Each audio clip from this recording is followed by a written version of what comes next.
Next వచ్చేసి 7th chapter వచ్చేసి ఇది మనకు ప్రాపర్టీస్ కొన్ని అటామిక్ రేడియస్ అంటే ఏంది, అయనైజేషన్ ఎనర్జీ అంటే ఏంది, ఒక చిన్న చిన్న ప్రాపర్టీస్ గురించి అడుగుతాడు. చూడండి 21th క్వశ్చన్. ఇది మనకు బోర్డ్ ఎగ్జామ్లో 2 times అడిగిండు. సో ఇది 21th question. 22 questions very very important అన్న. Write the factors that influence ionization energy and explain any 3 them. So ఏదైనా 3 ఎక్స్ప్లెయిన్ చేయాలి. ఇక్కడ 5 ఉంది, ఇక్కడ కింద చూడండి. Nuclear charge, screening effect, atomic radius, stable configurations, penetration power of the orbitals. So ఈ characteristics గురించి రాయాలి మీరు, ఓకేనా. ఈ 22 క్వశ్చన్ కూడా చాలా ఇంపార్టెంట్ అనమాట. 23 క్వశ్చన్స్ సేమ్ ఇక్కడ చూడండి.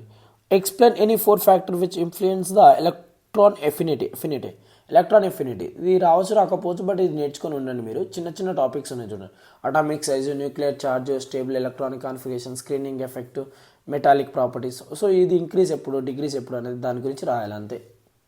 చదవండి, అర్థమైపోతుంది మీకు. అయిపోయిందన్న. 8th చాప్టర్కి వచ్చేసరికి ఇక్కడ మనకు బోరాన్ ట్రైఫ్లోరైడ్ మాలిక్యులర్ హైబ్రిడేషన్ ఇవ్వాలి. బోరాన్ ట్రైఫ్లోరైడ్ అంటే BF3 అని అంటారు. So BF3.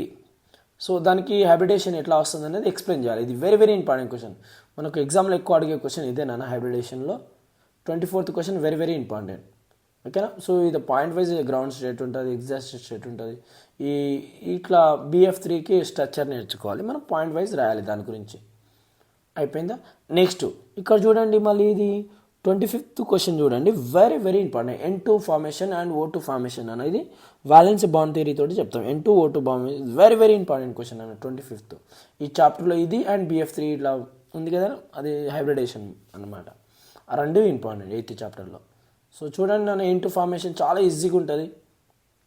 O2 ఫార్మేషన్ కూడా నాన్న మీరు అండర్స్టాండ్ చేసుకోండి. నేను ఇంపార్టెంట్ మాత్రమే చెప్తున్నాను.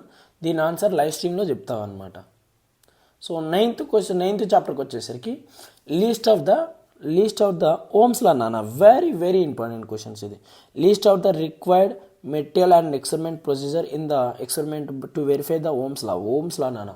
సో ఇన్ని డిఫరెన్స్ వేలో అడుగుతావు ఓమ్స్ లాని. పక్కా అడిగే క్వశ్చన్ ఇది. ఓమ్స్ లాని మీరు పక్కా నేర్చుకొని వెళ్ళాల్సిందే. ఏం అడుగుతావు, ఒకసారి మెటీరియల్ రిక్వైర్మెంట్ కూడా అడుగుతాడు ఓమ్స్ లా 2 మార్క్స్లో. సో ఇది కూడా నేర్చుకొని వెళ్ళండి. ఓమ్స్ లా మీద వెరీ వెరీ ఇంపార్టెంట్. ప్రికాషన్స్ కూడా రాయాలన్నా మర్చిపోద్దు. రిజల్ట్ ప్రికాషన్ రాయాలి. మళ్ళీ దీంట్లో నుంచి ఇంకేమైనా చాప్టర్ 9th చాప్టర్లో ఏమైనా ఇంపార్టెంట్ అంటే list of the material required to for the experiment. The effect of increasing of cross sectional area of a conductor depends upon it's resistant and it's the experimental procedure.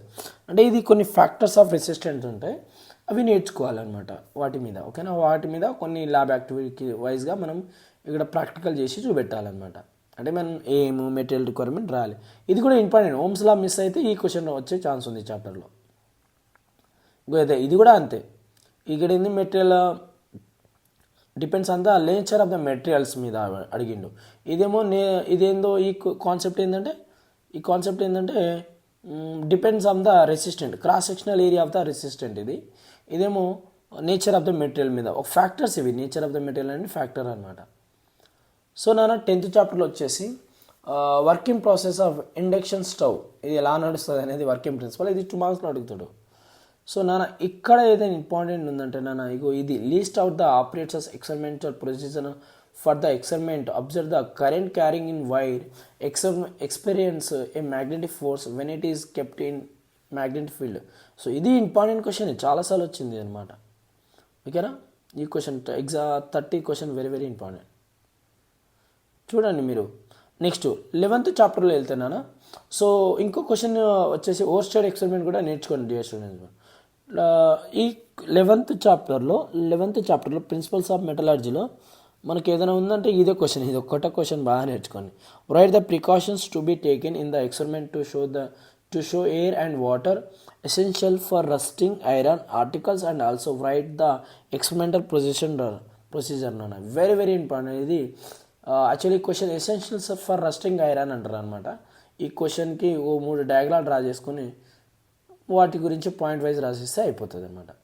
So మళ్ళీ ఇది diagram, ఇది రాదు but ఉంది important పరంగా అయితే చెప్తున్నా. ఇక్కడ flotations, magnetic separations ఎలా అనేది. సో లాస్ట్ చాప్టర్ నాన్న కార్బన్స్ అండ్ కాంపౌండ్స్లో ఇక్కడ క్లీనింగ్ యాక్షన్ ఆఫ్ సోప్ అనేది ఒక క్వశ్చన్ ఉంటుంది. సో ఇది వెరీ వెరీ ఇంపార్టెంట్ క్వశ్చన్స్. ఈ క్వశ్చన్ అయితే చాలా ఇంపార్టెంట్ క్వశ్చన్ అనమాట. ఈ క్వశ్చన్ కూడా నేర్చుకోండి మీరు. ద 34th క్వశ్చన్ చూడండి. Write about hydrocarbon, explain alkynes. ఇది మనకు యాక్చువల్లీ 2 మార్క్స్లో కూడా అడుగుతాడు, అప్పుడప్పుడు 4 మార్క్స్లో కూడా అడగవచ్చు. బట్ ఇది మీరు నేర్చుకుని వెళ్ళండి, వెరీ ఈజీ నాన్న. 34th క్వశ్చన్ చాలా ఈజీ క్వశ్చన్ నాన్న ఇది.